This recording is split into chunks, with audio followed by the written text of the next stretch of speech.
Señoras y señores, muy buenas tardes. Como siempre me encanta encontrarles y como siempre también vengo a proponerles que se queden conmigo para conocer a quién va a ser mi señor de esta noche. Es médico y es más cosas. En este momento y esta noche, esta tarde-noche, está aquí conmigo como escritor. Mi señor de esta tarde es Francisco Gallardo. Muy buenas tardes. Hola, buenas tardes. Normalmente los amigos se llaman Paco Gallardo, Paco, pero sí. eres Francisco Gallardo en la firma de este libro. Exactamente. Como autor de este libro. Un libro que se titula El rock de la calle Feria y que ya de entrada ese título promete un montón de cosas. Pero como he dicho, eres muchas cosas. Ahora hablamos del libro, pero eres médico, también has sido jugador de baloncesto. Tu especialidad es la medicina deportiva.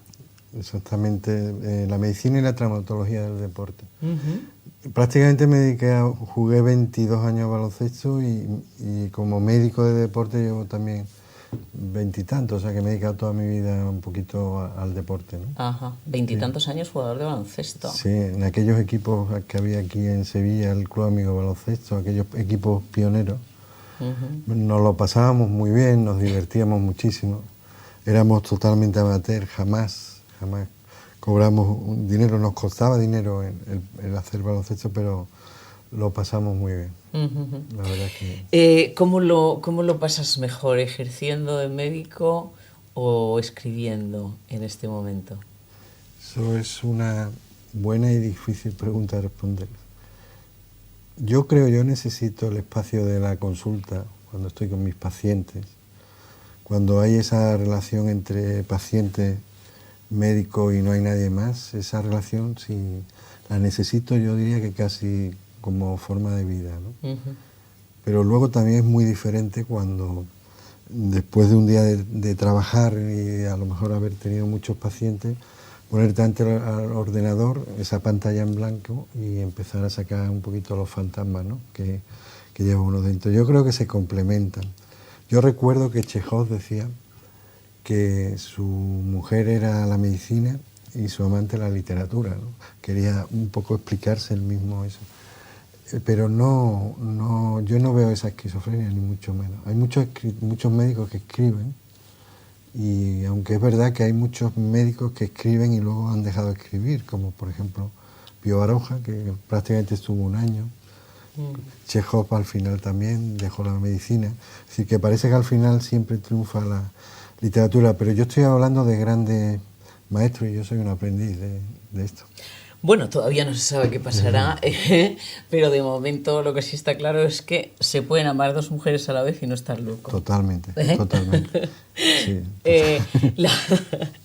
El rock de la calle Feria es una novela que yo les confieso a ustedes y te confieso a ti que no he acabado de leer porque, bueno, la tengo hace muy poco, acaba de salir, pero que, en fin, por lo que he empezado a leer, pues la verdad que le decía antes a él y le digo a ustedes, personalmente, bueno, me ha puesto de pie un montón de cosas y un montón de recuerdos de un momento de Sevilla, la Sevilla de los años 70, en fin, en la que una generación, una parte concreta y pequeña, menor, de una generación vivió una aventura que la verdad es que era casi imposible, impensable e increíble en la Sevilla de aquel momento, ¿no? Exactamente, por eso escribí la novela, porque me parecía que no quedaba memoria, al menos en la literatura de aquel momento. A mí me pareció un momento mágico, ¿no? O sea, aquella Sevilla que yo vi cuando yo tenía 20 años era una Sevilla maravillosa. Estaba abierto todo y tenía todas las posibilidades. Evidentemente, yo no cuento mi historia en esa novela, sino cuento lo que vi, que es diferente, ¿no? Mi historia sería poco interesante. Ahora la de mi generación, de los que tenían 20 años, de los que por primera vez empezaron a votar un año antes, en el 77, cuando se aprobó la Constitución. Estábamos en la universidad, estábamos en primera fila, podemos decir, y todo impregnaba, se inauguraba todo, se estrenaba todo. Había un bullicio, y obviamente también eran los 20 años de la juventud, pero fue la circunstancia y el momento. Entonces eso generó una serie de personajes, arquetipos, diría yo, porque todos conocemos gente que podían ser como algunos de los personajes de mi novela, ¿no? No me refiero a nadie en concreto, pero sí a formas de ser. Sí, ahí están reconocidos muchos de aquellos personajes que estaban en ese momento y que habían empezado a romper en el tiempo oscuro, ¿no? O sea, exactamente. Y rompieron tantas cosas, ¿no? Exactamente. A veces se rompieron ellos mismos. Totalmente. Era una libertad, estrenar la libertad sin saber muy bien qué era, porque nadie te lo había enseñado. Es decir, eso fue un poco problema. Pero también fue una gran ventaja. De hecho, yo creo que nuestra generación en ese aspecto, o al menos fue muy afortunada en descubrir que, bueno, que detrás, como tú has dicho, de la oscuridad había mucha luz, que había mucha vida y había muchos colores y muchas formas diferentes de ver las cosas y de sentir y demás. Yo creo que eso fue la clave. A partir de ahí, bueno, pues evidentemente, y como estaba ahí, yo no lo puedo ignorar en el libro. Claro. Y no lo puede. Gente maravillosa que, bueno, gente con mucho talento, gente muy válida, gente muy buena.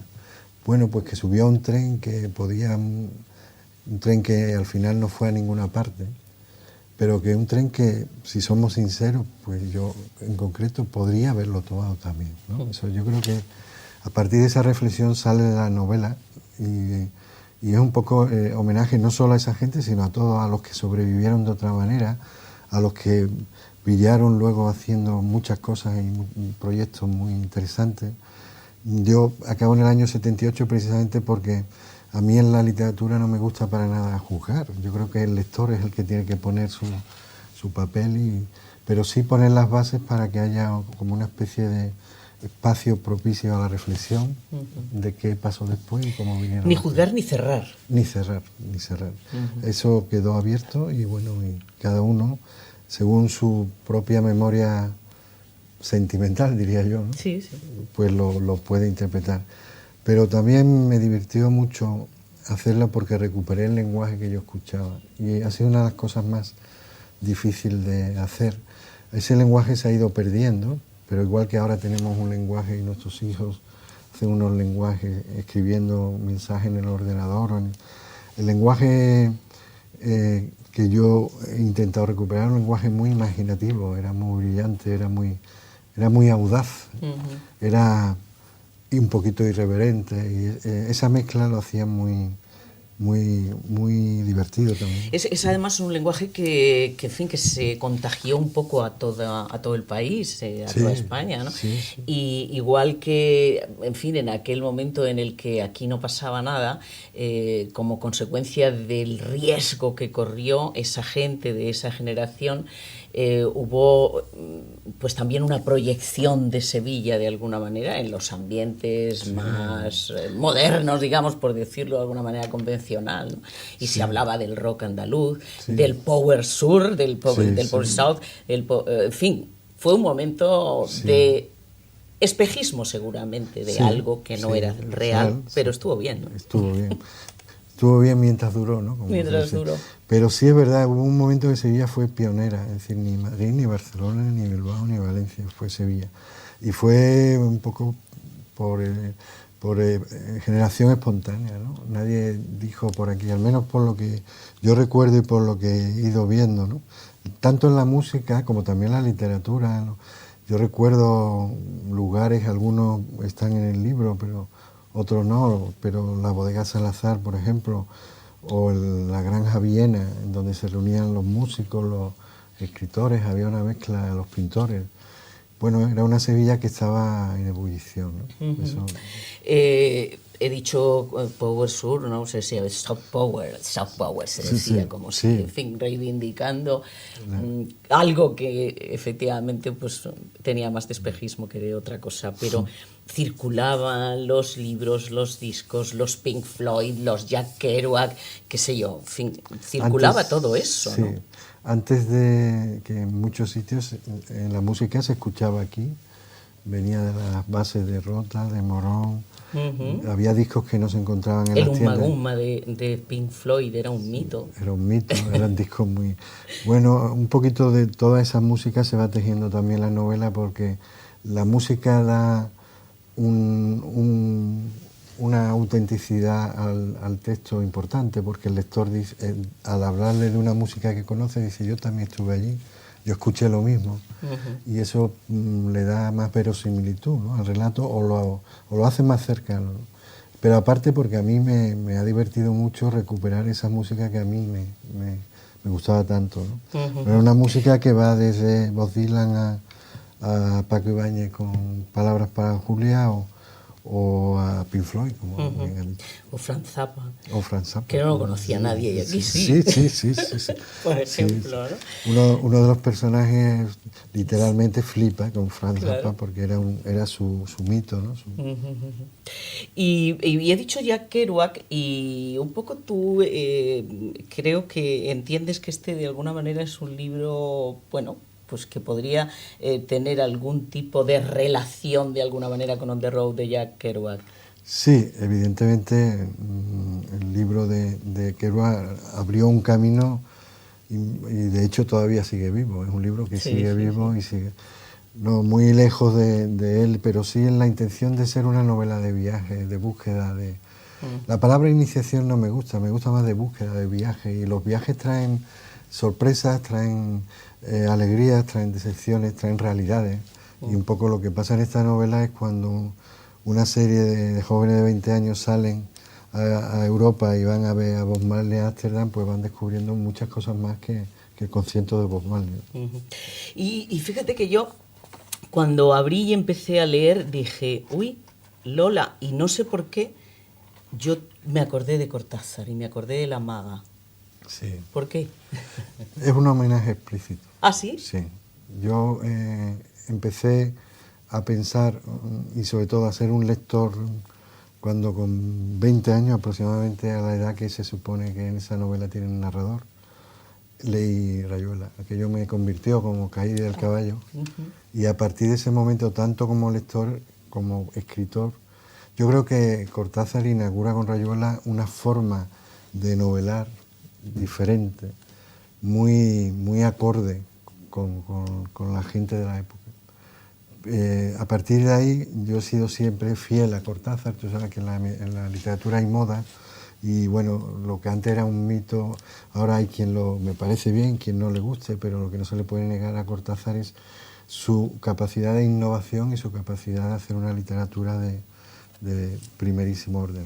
Entonces los dos personajes de la novela, los dos protagonistas, me dan un juego como la maga y como el personaje de... Yo creo además, en contra de eso, que es verdad que hay algunos que han cuestionado la enormidad de Cortázar y de Rayuela. Yo creo que Cortázar, sin embargo, crece con el tiempo, y más que va a crecer. Y además no hay que olvidar que el primero que publicó a Cortázar fue Borges, el primero que creyó. Sí. Quiero decir que los grandes ahí, y en ese aspecto un pequeño homenaje muy explícito a la sensibilidad de la maga y de Rayuela, ¿no? Esa poesía que tiene. Bueno, pues lo has conseguido, ¿eh? Porque yo ya te digo, a abrir, y de pronto empecé, digo, esto tiene algo de esto, ¿no? Sí. El rock de la calle Feria, de Francisco Gallardo. Aquí está el libro. Yo se lo recomiendo, desde luego, se lo recomiendo a la gente de esa generación y de la siguiente, porque, bueno, pues porque aquí hay mucho recuerdo de lo vivido. Es la primera vez que alguien escribe sobre esto, y esto ya es importante y es original. Y te agradezco mucho que hayas venido al programa. Yo te agradezco mucho que me hayas invitado, porque he estado muy a gusto, y porque sé que sabía de antemano, porque en aquellos tiempos ya había radio, había sensibilidades muy parecidas, y yo la radio que escuchaba pues tenía que ver también con el rock de la calle Feria. La verdad es que me hubiera gustado hablar más de ti, que por cierto, tus hermanos abogados no han influido nada en ti, ¿no? Quiero decir, sí, en lo profesional. No, yo soy médico, y bueno, médico pues entre otras cosas porque por vocación, es decir, que yo siempre tuve claro que me gustaba mucho la literatura, pero tuve claro que quería hacer medicina, y de hecho me he dedicado toda mi vida a eso, prácticamente. Eres un hombre en una casa de muchos hombres. ¿Fuiste un hombre en una casa de muchos hombres y ahora es un hombre en una casa de mayoría de mujeres, porque está tu mujer y están tus hijas. 3 hijas. Sí. 3 hijas. Sí. ¿Qué les gusta más a ellas? ¿La medicina, la literatura, el baloncesto, la economía? La economía, sí. Bueno, su madre es economista y ella, pues la mayor, que tiene ya 17 años, pues se inclina mucho hacia ese campo, ¿no? Se le da muy bien. No, pero son un complemento perfecto, ¿no? Es decir, el margen, podemos decir, de poca exactitud que te deja la literatura, entre comillas, pues la economía lo ajusta y se puede comer todos los días, las niñas se visten y se puede ir al colegio y esas cosas, ¿no? Bueno, la verdad es que estoy dándome cuenta que no hemos hablado del grupo principal, en fin, al que realmente se hace homenaje en el libro, que además da título al libro, que es Triana. Otro día vas a tener que venir para que hablemos de Triana y para que hablemos de Jesús de la Rosa, más, para que hablemos del patio. Por supuesto. A ver cómo suena esto.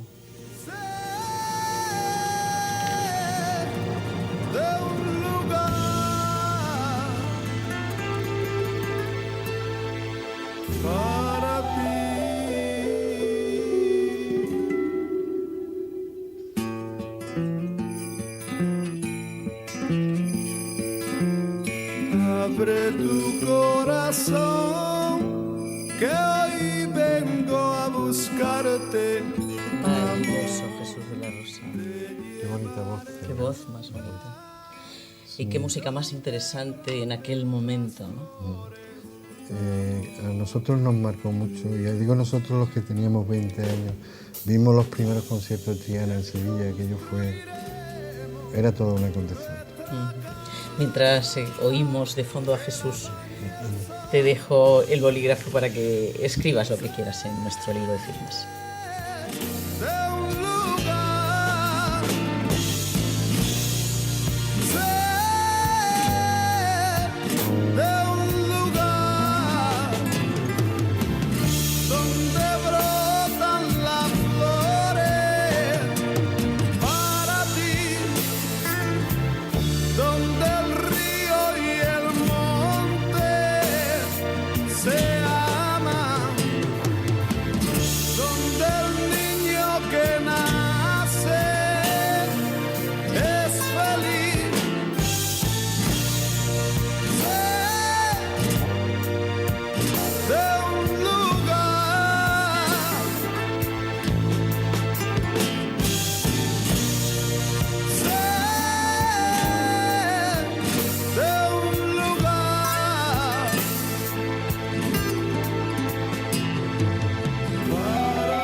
Para María Esperanza Sánchez, con gratitud por su elegancia y sensibilidad para permitir que suene el rock de la calle Feria en este programa. Muchísimas gracias, te agradezco mucho que hayas venido al programa con esta novela, porque yo lo he pasado magníficamente. Estoy ahora mismo muy emocionada además por oír a Jesús, al que conocí tanto. Que, bueno, la única cosa, estaba pensando ahora mismo, ya para siempre joven y para siempre guapo y para siempre con esa voz maravillosa. Eso es, siempre. En fin, él fue uno de los que se quedó en el camino. Qué estupidez, porque con tanto peligro y tanto riesgo murió en un accidente de tráfico. Lo mismo que Julio Matito de Smash, ¿no? En fin, me gustaría seguir hablando mucho tiempo de este libro y de todo aquello. Te agradezco mucho que hayas venido, insisto. Y el libro, la novela, El rock de la calle Feria, de Francisco Gallardo, que ha sido mi señor de esta tarde. A ustedes, como siempre, les agradezco que hayan estado hoy y ya saben que les espero la próxima semana. Buenas tardes.